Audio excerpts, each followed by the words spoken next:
What's up guys, I'm Newbie Dave and welcome to the Weekend Update. Let's get started.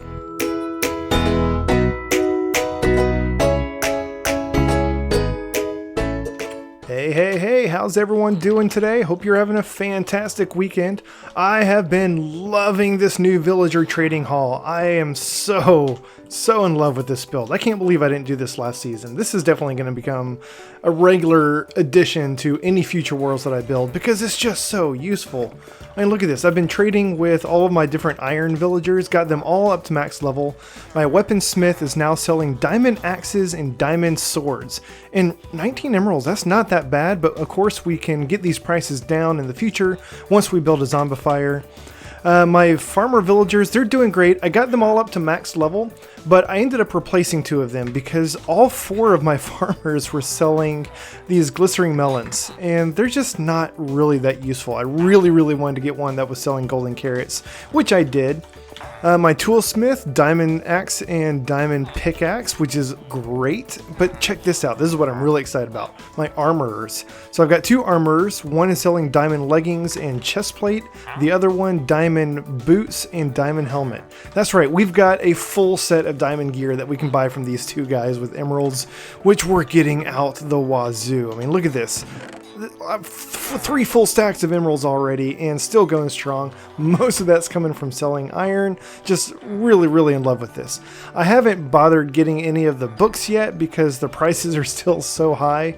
I'm gonna wait until I can get those prices down before I buy any of those, but yeah, loving the villager trading hall. Now before we get started with today's build, I want to make a quick announcement.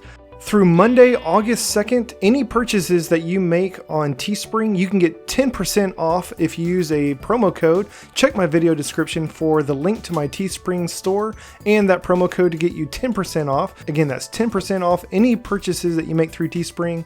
So go check out all my awesome Newbie Dave merch. You can get some hoodies, you can get some shirts, lots of good stuff out there to check out. So use that promo code, save a little bit of money, and be the fashion talk of the town when you go back to school. Alright, on to today's build. I'm really excited about today's build because we're going to be taking advantage of another one of the new blocks that were added in Minecraft 1.17. We're going to be making some dripstone farms. Specifically, there are 2 types of dripstone farms that I want to make, both using dripstone, but they accomplish very different things. The first one, here's all the materials that we're going to need for both farms. The first one we're going to be using water, and the second one we're going to be using lava. And then the materials for each of these is going to be a little bit different. The purpose of the first farm using water is, of course, to get more dripstone, more pointed dripstone, which we can turn into dripstone blocks. So if you want to use these for decorating, or if you want to use dripstone for like traps or defense around your base or something, you're going to need lots and lots of dripstone. And so this farm is going to get you all the dripstone that you want. This second farm is actually not to get dripstone, but to get lava. With 1.17 and the addition of dripstone, lava has become a renewable resource, which means if you build this farm, you can get unlimited lava in your world. Now, it does take some time to, I was going to say grow, but you're not really growing lava. It takes some time to get more lava with this farm, but the fact that lava is now renewable is amazing. So I want to build both of these farms kind of into the hill over here. So let me push some of this dirt back and kind of flatten this out, and then we will get started. There we go. So I kind of dug back into the hill a little bit. I also had to kind of come over to the side a little bit and then add some more dirt to the top to kind of flatten it all out. Once we get all this in, it shouldn't stick out quite so much. I might push this bottom level back a little bit more so there's not such a big flat like platform sitting in front of it. So let me start with this farm over here on the right. This is going to be our dripstone farm, the farm to grow more dripstone. And to start, I'm going to go back into the hill a little ways. Now I've measured this out. The yellow wool is going to be the 2 ends of this farm. And so it's going to be 8 blocks wide. This is going to be 1, 2, 3, 4, 5, 6, 7, 8. And this is where all of the dripstone, everything for this farm is going to go. The reason I'm using 8 is because both of these farms, they run so slowly. Dripstone is so slow. And so the bigger you make it, the more of the stuff that you use, the better yields you're going to get. But of course, the bigger you make it, the more space you need, the more materials that you need. So it's kind of a balancing act. And I feel like 8 is kind of a good balance. So I'm going to go back into the hill, I think about 3 blocks. Yeah, so I think 3 is kind of the bare minimum that you need to go back to build this farm. I went back a little bit further because I want to be able to get back behind there to, both for the construction and then for future maintenance if necessary. And then I'm going to skip this front row, and the second row right here, I'm going to go down 1 more like this. And I'm also going to kind of dig out to the left side of this as well, because the reason that I skipped 3 blocks in between these is I'm going to put a door here, and this is going to be how you get into the back of these farms. Again, either for maintenance or just if you want to build a little base back here or something, that would be kind of cool. So we've got a trough right here in the front of our farm. I'm going to go 1 more over, and at the bottom of this, I'm going to put a single chest, and then behind that down here in the trough is going to be a row of hoppers going into each other. So anything that drops into these hoppers should all end up in this chest over here. Now right behind all these hoppers on the ground, we're going to put a row of pistons. And then on top of those pistons, we want a row of observers that are facing forwards. Why you have to place these blocks from different directions to get them to face the same way, I don't know. That's Minecraft. And then on top of all these observers, we're going to do 1 more row of pistons. And now with all this in place, I realized that this actually needs to go up 2 more rows. I forgot how tall this thing needs to be, which means that I'm probably going to have to come back and add some more dirt on the top of this, because I don't want any of the mechanics of this farm to be visible from the outside. So the row above the pistons, this is where our pointed dripstone is going to hang, which means that we need to put some dripstone blocks above that. So 2 rows above the top row of pistons, we're going to put some of these dripstone blocks. The reason for this is in order for this farm to work, the pointed dripstone needs to be hanging off of these dripstone blocks. Now up on top here, we need to turn this whole thing into a giant trough to hold some water.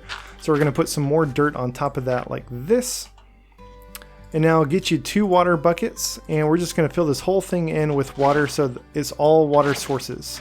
We don't want any flowing water up here. Excellent. Now coming back down below it, we're going to hang our pointed dripstone on the bottom of all these dripstone blocks. So now with the water on top of it, you can see we're getting these little dripping water particle effects.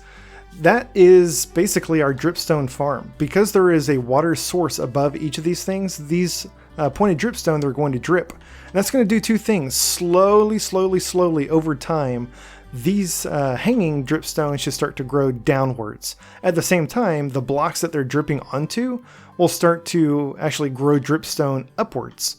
And then the observers in the middle, once dripstone reaches this middle block, it's going to trigger the pistons, which it won't yet because we haven't hooked up the redstone behind it.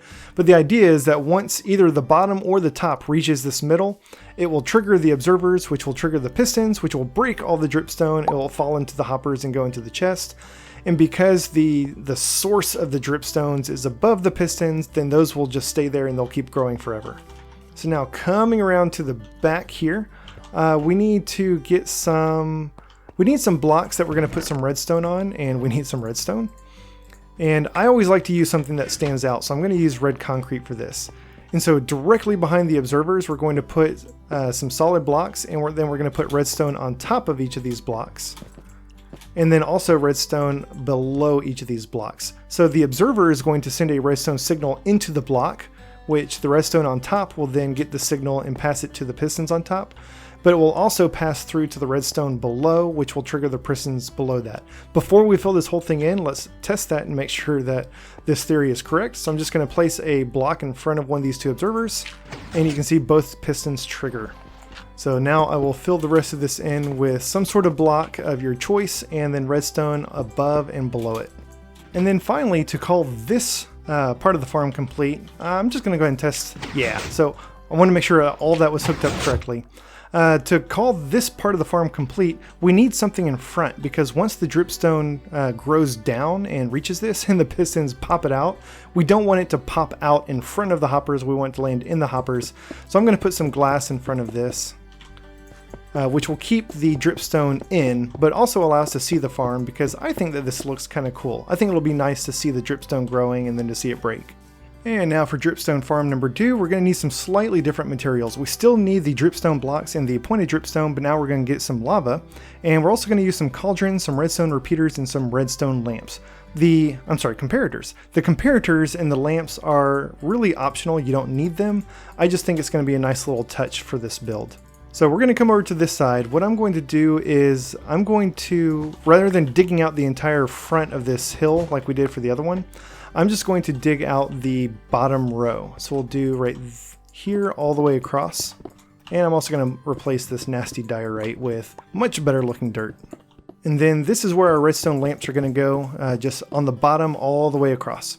Now going inside, we need to dig out this area in front, or I guess this will technically be behind the lamps. Alright, so we are back behind the redstone lamps. So skipping this row right in front, we are going to dig out a trough right here behind the redstone lamps into the ground. And this is where we're going to place all of these cauldrons. And then directly above these cauldrons, we are going to place, our dripstone blocks. But I need to know where these things are going to go. So let me dig up a little bit first. And then I'll go ahead and put my dripstone blocks right here. And somehow I'm one block short. No, that's right. I was just miscounting. So this part's going to be a little bit dicey because we need to get up and put lava above these dripstone blocks, but we don't want it to spill out.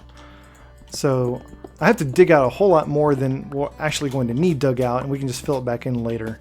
So getting up on top here, let me fill this thing in so it's a nice trough that's not going to spill. And now we want to fill this whole thing in with lava. Just like the water, it has to be lava sources, not flowing lava. And unlike water, you can't create an infinite lava source by just skipping every other block. So we need 8 buckets of lava to fill this in. You can find lava way down low in your world or just hop over into the Nether. It's not too hard to find. And now we can fill this whole area in because we should never have to come back up here again. So coming back down below, you can now see the little dripping lava particle effects, which means that there is lava right above these blocks. So now we're going to hang our dripstone, our pointed dripstone, from each of these blocks, and you can now see the lava dripping down the dripstone. So dripstone works in 2 ways. If there is a water source above it, it's going to drip water, which will cause more dripstone to grow. If there is a lava source above it, then it's going to drip lava. And you can actually collect the lava in a cauldron. So that's what makes it a renewable resource now, is very, very slowly over time. These should eventually fill up with lava. And then we can come back with a bucket and scoop it up. And we've got a fresh new bucket of lava that did not exist in the world before now. But it is super duper slow. It's going to take about 20 minutes of real time for one of these cauldrons to fill up, which is why we did 8 of them. And so even though it's going to take a long time, we'll get a lot of lava when it does finally happen. Now let's put these redstone lamps to use. So this is where the comparators are going to come in. We're going to put the comparators in between the the cauldrons and the redstone lamps, but we want them going into the block below the lamp, just like this. Wow, look at that. I said 20 minutes and it's already full. That's really good luck. That's amazing. Now we can test out our redstone lamps. So this is the purpose of the comparators, is once one of the cauldrons fills up, the comparator will emit a signal which will go into the block, which then goes into the redstone lamp. So when we're outside just running by doing our business, we can look over and say, hey, look, we've got some lava, and we can go scoop up the lava. And that way we don't have to just pop back here every day or two to see if one of these things is filled up. I cannot believe that thing already filled up. That's great. And then technically you can just go ahead and fill the rest of this in with dirt because the comparator is going to be below all that. Wow, 2! This is fantastic. I don't know why these are filling up so fast. This is why you want to get lots of these things, because sometimes they're going to take a long time and sometimes they'll fill up pretty slowly. So I'm going to go make up some more buckets to keep over here so we can have some buckets on hand to scoop up this lava whenever it's ready. For now, I'm just going to stick these buckets in the chest where my dripstone is going to go. The dripstone is going to grow so slow. We're not going to get tons and tons of this stuff, so we don't have to worry about this chest filling up. So we can put some extra buckets and storage and stuff in there. I think eventually at some point I may come back here and kind of decorate this area a little bit, because right now it's just stone and diorite and dirt. It's kind of boring. But all I wanted to do today was get these 2 dripstone farms put in. So that's going to wrap things up for today. Thank you all so much for watching. I'm really excited about these farms, more the lava farm than the dripstone farm. I don't know that I'm actually ever going to use dripstone, but since I'm making some farms out of dripstone, I might as well. I kind of collect farms in Minecraft. Also, I want to give a big shout out to my new patron, Songlia Waterwolf. Thank you so much for your support. If y'all want to help me out and support me on Patreon, head over to Patreon, look up Newbie Dave. There's a link in my description and you can check out the different support tiers. So thank you all so much for watching this video. If you enjoyed it, please hit that like button, and while you're down there, feel free to subscribe so you'll get notified of future episodes as they come out. Thanks y'all, and have a great day.